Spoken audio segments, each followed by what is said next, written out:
Hello friends, welcome back to my YouTube channel. आज का जो हमारा टॉपिक है द ब्रिटिशर्स कंक्वेस्ट बंगाल, कि अंग्रेज़ों ने बंगाल के ऊपर कैसे कब्जा किया था। ठीक है, इससे पहले हमने बैटल ऑफ प्लासी को पढ़ा था और उसके बाद बैटल ऑफ बक्सर को किया था। ठीक है, battle of Plassey and battle of Buxar दोनों अंग्रेज़ों ने ही जीती थी, जिसकी वजह से क्या हुआ कि अंग्रेज़ और ज़्यादा पावरफुल हो चुके थे। ठीक है, और बैटल ऑफ बक्सर का नतीजा क्या था? Treaty of Allahabad. अब उसके दोनों बैटल्स के बाद क्या हुई? एक संधि हुई थी, ट्रिटी हुई थी। और इसका कुछ हम बैकग्राउंड पढ़ते हैं कि इस ट्रिटी का बैकग्राउंड क्या है, इससे आपको थोड़ी सी क्लैरिटी हो जाएगी। Outcome of the battle of Buxar 1764, जो 1764 में बैटल ऑफ बक्सर हुई थी, उसी का ही नतीजा था ट्रिटी ऑफ इलाहाबाद। ठीक है, इस बैटल के बाद ही ट्रिटी ऑफ इलाहाबाद हुई थी। Indians lost it. अब जो इंडियंस थे वो इस बैटल ऑफ बक्सर को हार चुके थे। बैटल ऑफ बक्सर को हारने के बाद ही इनके साथ ट्रीटी हुई थी। इंडिया में से कौन कौन था?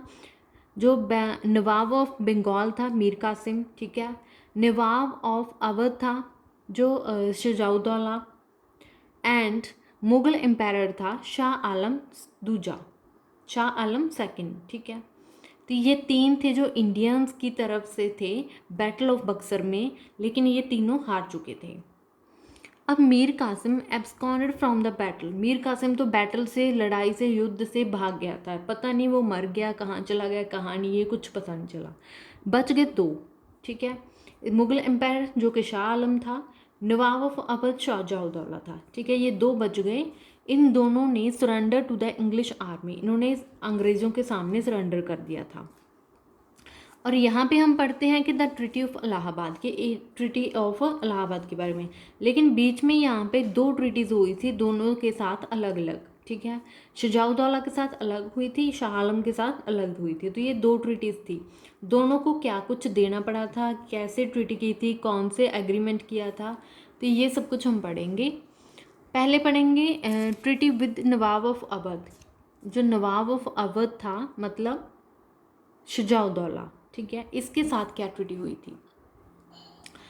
Surrender of Allahabad. शुजाउद्दौला को कहा गया कि आप इलाहाबाद को सरेंडर कर दो, मतलब इलाहाबाद छोड़ दो। इलाहाबाद को शुजाउद्दौला से छीन कर किसे दे दिया गया? शाह आलम दूजा को। शाह आलम सेकंड को अंग्रेज़ों ने इलाहाबाद दे दिया।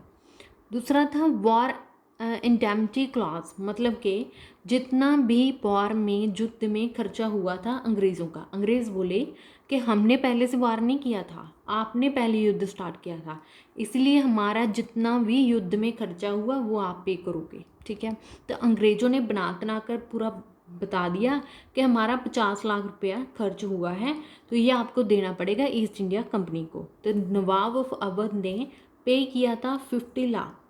तो किसको? ईस्ट इंडिया कंपनी को। Third, the snatching Nawab is property.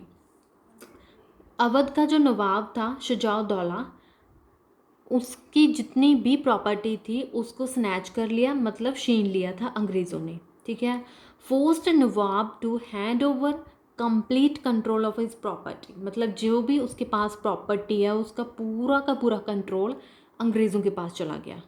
तो ये तीन एग्रीमेंट हुए थे इस ट्रिटी में, जो शुजाउद्दौला के साथ हुए थे, नवाब ऑफ अवध के साथ हुए थे, कि एक इलाहाबाद सरेंडर कर दिया, मतलब उससे इलाहाबाद छीन लिया। दूसरा था कि जितना भी अंग्रेज़ों की आर्मी के ऊपर, ठीक है, खर्चा हुआ है 50 लाख रुपया, वो अंग्रेज़ों को देना था। थर्ड था कि जितनी भी नवाब की प्रॉपर्टी थी वो सारी आपको अंग्रेज़ों को देनी पड़ेगी। उसका कंट्रोल पूरा ईस्ट इंडिया कंपनी के ऊपर हो गया था। नेक्स्ट थी ट्रिटी ऑफ मुगल एम्पायर। ठीक है, जो इंडिया का शासक था, इंडिया का रूलर था पूरा, उसे मुगल एम्पायर शाह आलम को, उसके साथ क्या क्या ट्रिटीज़ हुई थी? फोर्स्ड हिम टू रिजाइड इन इलाहाबाद। तो मुगल एम्पायर को फोर्स किया गया कि उसने इलाहाबाद में ही रहना है। वही इलाहाबाद है जो उन्होंने नवाब ऑफ अवध शुजाउद्दौला से छीन कर शाह आलम को दे दिया। ठीक है, उसे फोर्सली कहा गया कि आपने इलाहाबाद में ही रहना है।